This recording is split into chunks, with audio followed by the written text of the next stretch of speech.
Il y a une injustice fondamentale dans cette situation des travailleurs qui subissent des fortes chaleurs et qui pèsent sur leur santé, c'est que ce réchauffement climatique, il est causé par la surexploitation de la planète et en particulier des énergies fossiles par des grandes entreprises capitalistes. Ce système dans lequel on vit qui encourage certains à exploiter à la fois les travailleurs, les travailleuses, mais aussi les ressources de la planète pour s'enrichir eux-mêmes, ce système-là, il cause cette grande injustice qui fait que ceux qui travaillent et donc qui souffrent de ces conditions et de ces chaleurs qui augmentent ne sont pas les responsables de ce réchauffement climatique.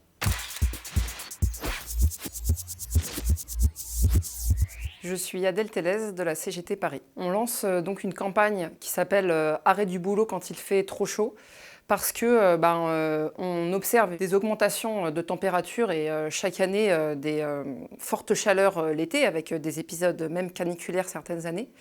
Et la chaleur, c'est un élément de danger sur la sécurité au travail. C'est évidemment un élément qui peut causer des problèmes de santé dans la vie de tous les jours, mais en particulier au travail. Et du coup, nous, on souhaite alerter sur ce sujet, outiller les équipes syndicales dans les entreprises sur ce thème, faire de la prévention et proposer des solutions. Ces dernières années, il y a eu régulièrement l'été des débrayages et des droits de retrait liés à des températures trop élevées sur les lieux de travail. Je pense par exemple à plusieurs magasins à Monoprix à Paris où les salariés, depuis plusieurs années, quand il fait trop chaud, tout simplement opposent leur droit de retrait ou bien débrayent du travail.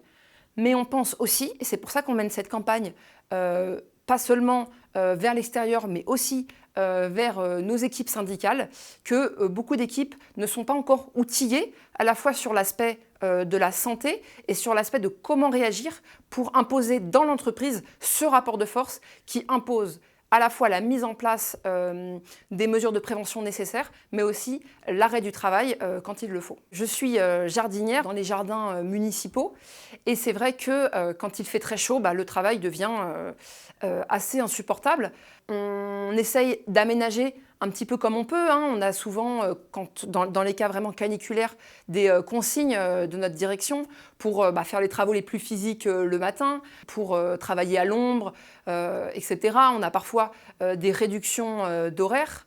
Mais la situation, elle est très lourde à gérer parce qu'on a aussi des impératifs. C'est-à-dire que quand il faut réaliser des plantations avant telle date ou bien avoir taillé telle haie avant telle date, et ça, c'est des impératifs de travaux très physiques qu'il faut qu'on réalise. Et donc, on est face à des injonctions assez contradictoires. Et voilà, on pense que ce serait possible aussi de réduire encore plus nos horaires de travail pour s'en tenir aux travaux vraiment strictement nécessaires. Et surtout, un autre élément qui est indispensable, c'est sur la question des pauses. Il faut que dans les cas de forte chaleur, les travailleurs ils puissent prendre la pause quand ils en ressentent le besoin et pas quand c'est l'heure de la pause dictée par le chef. Parce que c'est quand on en ressent le besoin que notre corps en a besoin et qu'on a besoin de boire, de se reposer, d'aller à l'ombre, etc. Le Code du travail doit s'adapter au changement climatique.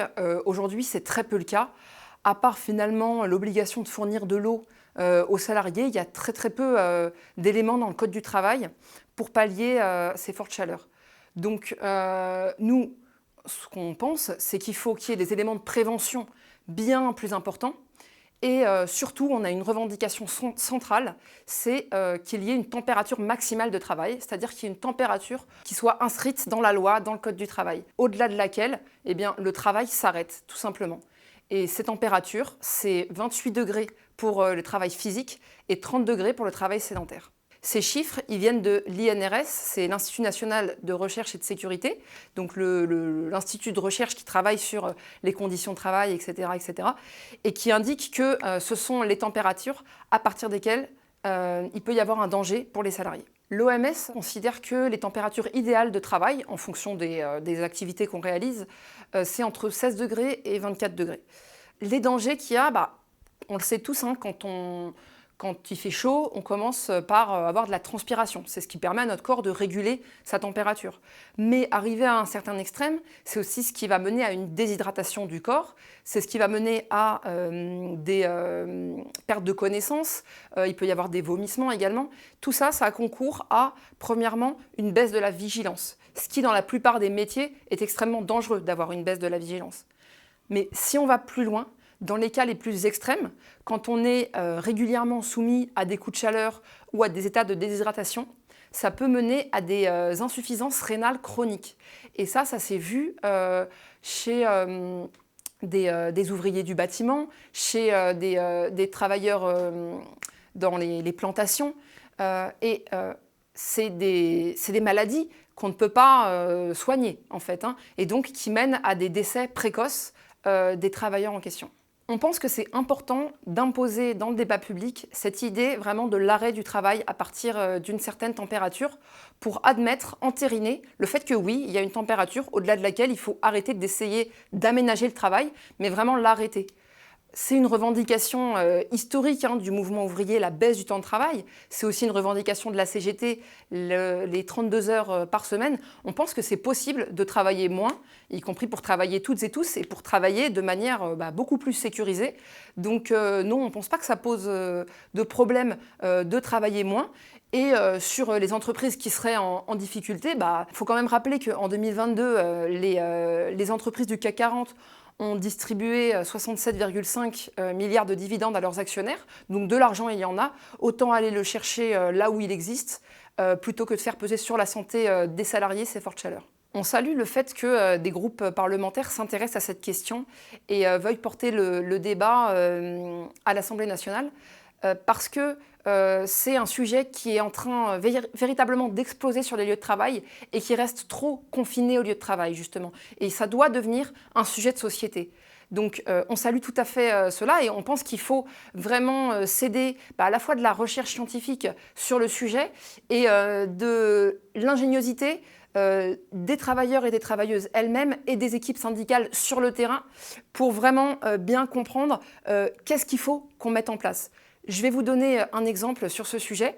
Dans le secteur du BTP, par exemple, souvent, il y a des modifications d'horaire. C'est-à-dire qu'on va demander aux ouvriers du chantier de venir très tôt le matin, par exemple à 5 h ou à 6 h du matin, quand il fait très chaud.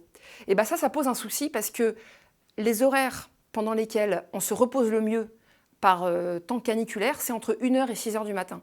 Donc il faut absolument que l'ouvrier puisse se reposer chez lui entre 1 h et 6 h du matin et qu'ensuite il ait le temps de se lever et de rejoindre son lieu de travail. Donc le décalage des horaires tout simplement n'est pas suffisant, il faut vraiment réduire les horaires. C'est un exemple où les remontées de terrain sont vraiment indispensables. C'est un sujet qui est éminemment politique parce que c'est un sujet de santé publique, tout simplement. Les employeurs ont une responsabilité gigantesque, déjà parce que c'est eux qui font du profit sur ce travail, et puis dans la loi, ils ont une obligation de santé et de sécurité au travail des salariés. Mais c'est un sujet qui doit bien sûr dépasser largement et qui doit interpeller absolument les gouvernants parce qu'on a eu déjà au moins 7 morts au travail du fait des chaleurs en 2022, en France uniquement. On sait qu'au cours des années à venir, ça va augmenter et on pense que dans le monde entier, il y a des centaines et des centaines de personnes qui meurent de la chaleur chaque année. Donc c'est évidemment un sujet d'intérêt public, un sujet hautement politique. Le dérèglement climatique est dû à ce système mortifère, le capitalisme, qui exploite à la fois les hommes et les femmes et les ressources de la planète. C'est absolument insupportable, l'injustice dans laquelle on est, que ceux qui sont les plus victimes du dérèglement climatique ne sont pas les principaux responsables. Aujourd'hui, il faut que ce sujet soit porté sur la place publique et en particulier sur la question du travail.